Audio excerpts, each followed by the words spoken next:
हे ड्रिंक सकाळी उठल्याबरोबर प्या आणि रात्री झोपण्याच्या आधी प्या। तुम्हाला डाएट एक्सरसाइज करायची बिलकुल गरज पडणार नाही। तुम्हाला फक्त आणि फक्त हे प्यायचं आहे आणि तुम्ही बघणार की काय जबरदस्त फॅट लॉस आणि वेट लॉस तुमचं होणार आहे। एवढं मॅजिकल आहे। फक्त 1 चमचा पाण्यामध्ये टाकायचे आणि हे प्यायचं आहे। सगळी चरबी तुमची मेणासारखी वितळणार आहे। मग चला बघूयात तर हे कसं करायचं ते। तर कोणताही व्हिडिओचा पार्ट स्किप न करता शेवटपर्यंत नक्की बघा। तर सगळ्यात प्रथम आपल्याला काय करायचं आहे, मी गॅस बिलकुल सुरू केला नाही किंवा पॅन सुद्धा मी गरम करून घेतलेला नाहीये। आपल्याला स्टील किंवा लोखंडी भांडे घेतलं ना तर अतिउत्तम। आता यामध्ये मी जे जे इन्ग्रेडियंट घालणार आहे त्याचे महत्त्व सुद्धा तुम्हाला सांगणार आहे आणि तुम्हाला जर माझ्यावर विश्वास नसेल तर तुम्ही गुगल वरती नक्की टाकू शकता की याचे किती महत्त्व आहे। आता पावसाळा सुरू होणार आहे। पावसाळ्यामध्ये कसं असतं की धो-धो पाऊस असतो। अशा वेळेस जर आपल्याला बाहेर कुठे सकाळी वॉकिंगला जात असेल तरी टाइम नसतो, पण जर तुम्ही तुमच्या डाएट मध्ये ही पावडर ऍड केली तर या पावडरमुळे तुम्हाला असंख्य असे फायदे मिळणार आहेत। त्यामुळे मे मध्ये खूप उष्णता असल्यामुळे आपण पावडर मध्ये थोडेसे चेंजेस केले होते। सेम आपल्याला आता जून मध्ये सुद्धा फॉलो करायचं आहे। तर आता आपण काहीच गरम करून घेणार नाही आहोत। पॅन सुद्धा गरम नाहीये। यामध्ये जे पदार्थ आहेत ते आधी आपण मोजून मापून घेणार आहोत आणि मग मंद आचेवरती आपण छान प्रकारे हे भाजून घेणार आहोत। तर चला, आता जून महिना म्हटला तरी सुद्धा थोडं काय होणार, दमट वातावरण, उष्ण वातावरण असतं। गावाकडे थंड वातावरण असतं जेव्हा पाऊस पडतो तेव्हा। तर इकडे आपण घेत आहोत 2 चमचे धने।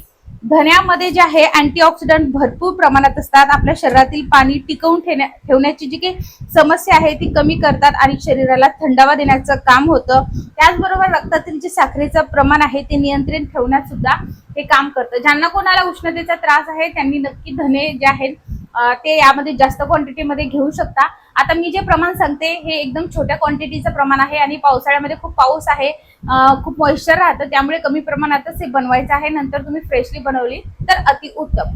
तर धने आपण 2 चमचे घेतलेले आहेत। 2 चमचे धन्यासाठी आपण ओवा घेणार आहोत। तर आता ओवा बघा, मी 1 चमचा ओवा घेते आहे, तो सुद्धा इथे टाकते आहे। ओव्याचं प्रमाण जास्त घेऊ नका, 1 चमचा पुरेसं होऊन जातं। यामध्ये थायमॉल नावाचं तेल असतं जे आपल्या पचन संस्थेला खूप गती देत असतं आणि पोटातील गॅस आणि अपचनाचा त्रास सुद्धा दूर करतं आणि पोटावरील चरबी वितळवण्यासाठी अत्यंत फायदेशीर हे मानलं जातं। यामुळे आपल्याला वारंवार भूक लागत नाही, ऍसिडिटी वगैरे सुद्धा होत नाही। ज्यांना कोणाला खूप जास्त उष्णतेचा त्रास आहे त्यांनी इथे अर्धा चमचा ओवा घेतला तरीही चालणार आहे। त्यानंतर आपल्याला तिसरा इन्ग्रेडियंट लागणार आहे जिरं। तर जिरं धने जेवढे घेतले मी तेवढेच जिरं घेतेय। 2 चमचे आपल्याला इकडे जिरं लागणार आहे। जिरं आपल्या म्हणजे शरीरातील जे काही पीएच पातळी आहे ती संतुलित ठेवण्याचं काम करतं, पचन क्रिया सुधारतं आणि त्यासोबतच चयापचय वाढून कॅलरी जलद जाळण्यास खूप मदत करतं आणि यामुळे तुमच्या जी पोटावरची चरबी आहे ती कमी होण्यास सुद्धा मदत होते। आणि तुम्हाला ब्लोटिंग, गॅसेसचा वगैरे त्रास होत असेल, तुमचं जे काही डायजेशन आहे ते प्रॉपर पद्धतीने होत नसेल तर तुम्ही हे नक्की घ्यावं। पोट फुगल्यासारखं वाटत असेल तर जिऱ्याचं प्रमाण तुम्ही अजून थोडंसं वाढवू शकता। आता आपण घेणार आहोत ती म्हणजे सोप, ज्याला तुम्ही बडीशोप म्हणतात। तर हे सुद्धा आपण 2 चमचे घेणार आहोत। हे बघा, सोप हे आपल्या शरीराला थंडावा देण्याचं काम करतं, पण यामध्ये भरपूर प्रमाणामध्ये फायबर आहे। यामुळे पोट आपलं बराच वेळ भरल्यासारखं राहतं आणि वारंवार भूक सुद्धा लागत नाही। आणि खरं सांगायचं तर हे नॅचरल लघवीचं प्रमाण वाढवणारं औषध आहे, ज्याला की इंग्रजीमध्ये डायुरेटिक्स म्हटलं जातं आणि शरीरातील अतिरिक्त पाणी काढून सुद्धा हे टाकतं, आपल्या शरीराला थंडावा देतं। आणि प्रत्येक जेवणानंतर थोडीशी अगदी चिमूटभर ही सोप आपण नेहमी खातो प्रॉपर डायजेशन होण्यासाठी। त्यामुळे आपण ही सोप सुद्धा यामध्ये 2 चमचे घेतलेली आहे। त्यानंतर आपण यामध्ये टाकणार आहोत दालचिनी। दालचिनी ही चयापचय क्रिया वाढवतं आणि रक्तातील साखर नियंत्रित ठेवण्यास मदत करतं। यामुळे गोड खाण्याची जी काही आपली क्रेविंग असते ना ती कमी होण्यास मदत होते आणि फॅट बर्निंगची जी काही प्रोसेस आहे ती वेगना होते। पण याचं खरं मेन रिझन आपल्याला यासाठी यामध्ये घालायचं की हे आपल्या रक्तातील साखर नियंत्रित ठेवते, त्यामुळे दालचिनी ही खूप खूप खूप गरजेची आहे। त्यानंतर आहे जवस। जवस हे ऑप्शनल आहे, तुम्ही घेऊ शकता, अदरवाइज नाही घेऊ शकत। पण ज्या कोणी महिलांना हार्मोन इम्बॅलन्सचा त्रास आहे किंवा मग त्यांना पिरियड्स लवकर येत नाही, प्रेग्नेन्सी राहत नाहीये, थायरॉइड आहे, तर ह्या सगळ्यांनी जे आहे ते जवस नक्की यामध्ये 2 चमचे इन्क्लूड करा। मी यावेळेस जवस टाकत नाहीये कारण मला याची चटणी बनवायची, त्यामुळे चटणीमध्ये ऑलरेडी आपण जवस खाणार आहोत, त्यामुळे मी याच्यामध्ये तरी जवसचा इन्क्लूड करणार नाही आहे। चटणीची जर रेसिपी हवी असेल तर कमेंटमध्ये चटणी नक्की टाईप करू शकता। चला, आता आपण एवढे इन्ग्रेडियंट घेतलेले आहेत। यामध्ये अजून मेथी जाऊ शकते, पण मेथी मी अजून सुद्धा घेत नाहीये, कारण मी सुद्धा मुंबईत राहते, तर इकडे दमट वातावरण असतं, उष्ण थोडंसं असतं, त्यामुळे मेथीचा तरी मी सध्या तरी अजून वापर करत नाही. जेव्हा करेन तेव्हा तुमच्यासोबत नक्की शेअर करेन. आता बघा मी गॅस सुरू करतेय आणि गॅस बघा आता आधी मोठा आहे, एकदम मंद आचेवरती आता आपल्याला हे भाजून घ्यायचंय. आता हे पूर्ण भाजण्यासाठी साधारणतः 5 ते 10 मिनिटं लागते, पण आपल्याला हे कंटिन्यू स्टर करत भाजायचं आहे, कारण यामध्ये जे पदार्थ आहेत ते काही मोठे आहेत. मोठ्या पदार्थामध्ये धने आहेत आणि एकदम छोट्या पदार्थामध्ये जे आहेत ते ओवा येतो आणि दालचिनीचे सुद्धा तुम्ही छोटे छोटे असे तुकडे करून घेऊ शकता. हे छान आपल्याला भाजायचं, यामुळे याची चव सुद्धा वाढते आणि पावडर लवकर होण्यास मदत होत असते. त्यामुळे हे कंटिन्यू भाजून घ्यायचं आणि जेव्हा आपण हे भाजतो तर हे भाजल्यामुळे जी पावडर तयार होणारी असते त्या पावडरची शेल्फ लाईफ म्हणजे ती टिकण्याची जी काही प्रोसेस आहे ती अजून वाढते. 10 दिवस टिकायचं तर ती 15 दिवस टिकते. छान खरपूस भाजायचं, नंतर तुम्हाला छान असा सुगंध येईल, पूर्ण घरभर सुगंध याचा दरवळे. तुम्ही हा व्हिडिओ कोणत्या गावातून किंवा शहरातून बघत आहात मला कमेंट करून नक्की सांगा, म्हणजे मला सुद्धा तुमचे आभार मानता येतील आणि मला सुद्धा कळेल की हा व्हिडिओ कुठपर्यंत पोहोचला ते. थोडंसं मीडियम आच मी केलेली आहे पॅन गरम होण्यापुरतं, कारण पॅन आपण काही गरम करून घेतलेला नाही आहे. तर हे व्यवस्थित आता आपण व्यवस्थित स्टर करून घेतोय. यामध्ये आपण गोकर्णाची फुलं, जर ड्राय गोकर्णाची फुलं तुमच्याकडे असेल ते सुद्धा तुम्ही यामध्ये टाकू शकता. मी टाकत नाही, कारण मला ती कधी कधी तशीच ब्ल्यू टी प्यायला खूप जास्त आवडते, त्यामुळे आज तरी मी हे करत नाही आहे. हे इतकं जबरदस्त आहे की या सगळ्या गोष्टी तुम्ही रात्री भिजत घालून नंतर सकाळी ते पाणी थोडंसं हलकंसं कोमट करून सुद्धा पिऊ शकता. पण बऱ्याच जणांना सकाळी टिफिन बनवायचा असतो, टाइम नसतो, त्यामुळे धावपळीची सगळी लाईफस्टाईल झालेली आहे. त्यामुळे आपण ही पावडर अशी बनवून ठेवणार आहोत. प्रॉपोर्शन एवढंच घ्या, एक हप्त्यापुरतीच ही पावडर तयार होऊन जाते आणि खरं म्हणजे चांगली सुद्धा राहते आणि फ्रेश खाल्लेलं म्हणतात ना कधीही चांगलं, त्या पद्धतीने. आता आपण हे भाजून घेऊया.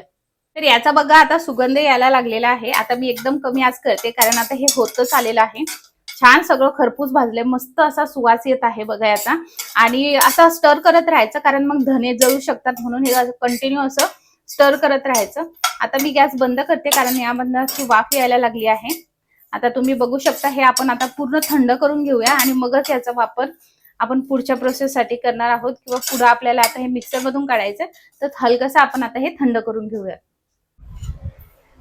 तर बघा तुम्ही किती छान खरपूस असं हे भाजलं गेलं आहे. तर आपण हे साईडला ठेवूया.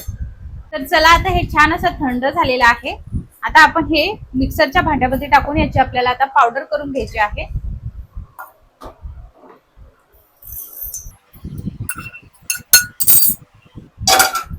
तर हे बघा आता आपण याची पावडर करून घेऊया.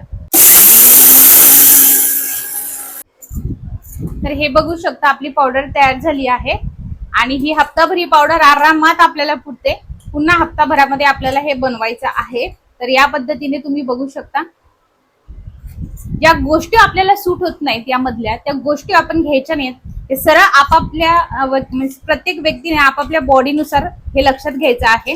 कारण बऱ्याच जणांना ओवामुळे उष्णतेचा त्रास होऊ शकतो, पण त्यामध्ये आपण जे धने आणि सोप घेतले आहे ते उष्णता कमी करण्याचं काम करतं. त्यामुळे काही गोष्टीची क्वांटिटी आपण जास्त घेतली आहे.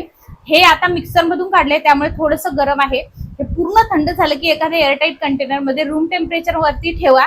जर तुम्ही हप्ताभर बनवलं असेल तर, पावसाळा आहे म्हणून, आणि जर तुम्ही 15 दिवसाचं 1 महिन्याचं ठेवलं तर मग तुम्ही हे फ्रीज मध्ये एअरटाईट कंटेनर मध्ये ठेवू शकता. चला आता हे कसं प्यायचं काय प्यायचं हे तुमच्यासोबत मी शेअर करते. बघा मी पातीला गरम होण्यास ठेवलंय आणि 1 ग्लास पाणी मी घेतलंय. आता जो काही हा ग्लास आहे यापेक्षा मोठा ग्लास जरी तुम्ही घेऊ शकता. सकाळी ब्रश करण्याच्या आधी तुम्ही जेवढं पाणी पिणार ना जास्त, तेवढं तुमच्यासाठी खूप चांगलं आहे. यापेक्षा मोठा ग्लास पण प्यायचा आहे. आता याचं हे पाणी गरम होतंय तोपर्यंत मी सांगते हे तुम्हाला प्यायचं कधी आहे. तर हे पिण्याची योग्य वेळ आहे सकाळी उठल्याबरोबर.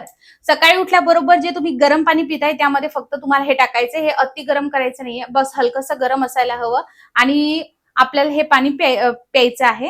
आता हे बनवायचं कसं ते तुमच्यासोबत शेअर करते. तुम्ही जर आपले ओल्ड सबस्क्रायबर असाल तर तुम्हाला माहिती आहे कसं बनवायचंय. तर हे बघा पाणी घेतलंय मी आधी आणि आता यामध्ये आपल्याला टाकायचंय पावडर. तर ही जी काही पावडर आहे ती तुम्ही एवढी घ्या, फक्त एवढी पावडर घ्यायची, जास्त घ्यायची गरज नाही. यामध्ये टाकायचंय. यामध्ये तुम्हाला लिंबू पिळायचं असेल तर तुम्ही पिळू शकता, तुम्हाला जर हे प्यायची, पण याची चव खूप भन्नाट लागते. किंवा तुम्ही यामध्ये थोडंसं गोड तुम्हाला आवडत असेल तर तुम्ही हे टाकू शकता, मध टाकू शकता. पण एक गोष्ट लक्षात घ्या, मध हे अति गरम नसायला हवं. अति गरम याच्यात मध टाकत नसतात. बघू शकता आता हे व्यवस्थितरित्या यामध्ये आपण टाकून घेतलंय आणि हे टाकल्यानंतर काय करायचं, टाकल्यानंतर 30 ते 40 मिनिट याला 30 ते 40 सेकंद म्हणतेय मी, 30 ते 40 सेकंद याला रेस्टिंग टाइम द्यायचा, म्हणजे यामध्ये पाण्यामध्ये सगळा अर्क यामधला उतरणार आहे आणि त्यानंतर हे प्यायचं. हे पाणी अति गरम नको, हे पाणी जे आहे कोमटसर असायला हवं किंवा अतिही कोमटसर नको असायला हवं आणि हे आता आपण पिणार आहोत. पाणी सकाळी उठल्याबरोबर पिऊ शकता किंवा रात्री झोपण्याच्या आधी जर तुम्हाला कंपल्सरी हे प्यायचं आहे. दोनदा आपलं वेट लॉस ड्रिंक हे पिणं झालंच पाहिजे.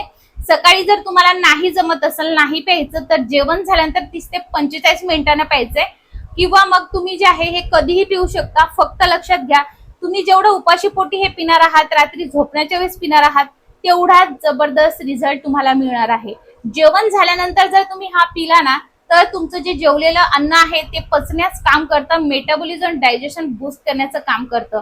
जेवण झाल्यानंतर तुम्ही हे घ्या किंवा मग वेट लॉस पावडरच्या ऐवजी तुम्ही ग्रीन टी घेऊ शकता. टोटली तुमच्यावरती आहे. तर आता मी हे 30 ते 40 सेकंद बाजूला ठेवलं होतं आणि आता मी तुमच्यासमोर पिऊन दाखवणार आहे. हे खरंच खूप छान लागतं. या पद्धतीचं आपल्याला गरम पाणी असायला हवं आणि हे सिप सिप करून पिऊ शकता. शांततेत सकाळी प्या आणि त्यानंतर 30 ते 35 मिनिट तुम्हाला काहीच खायचं नाही आहे. तुम्हाला जबरदस्त रिझल्ट मिळणार आहे. फक्त 1 महिना डाएट करू नका, एक्सरसाइज करू नका, फक्त हे इन्क्लूड करा. जेव्हा तुम्ही 1 महिन्यानंतर हे बघणार ना, रिझल्ट तुम्हाला खूप छान भेटेल. म्हणजे तुम्हाला नंतर आतूनच मोटिवेशन येईल की अरे मी एक कप फक्त हे पिल्याने माझं जर वजन कमी होते, तर मी जर वॉक केला किंवा थोडाफार डाएट केला, भाकरी ऍड केली माझ्या डाएटमध्ये, तर मला किती छान रिझल्ट मिळेल. आपल्यालाच आपलं मोटिवेशन मिळतं आणि आपण हळूहळू प्रोसेस घ्यायला सुरू होतो आणि जे आपलं एवढे वर्ष लागतात आपल्याला वजन वाढायला, तेच वर्ष जे आहेत ते कमी करायला या स्मॉल स्टेपने तुम्ही कमी करू शकता. जास्त एनर्जी खर्च करायची गरज नाही. जे जसं तुमचं रुटीन आहे तसं फॉलो करा.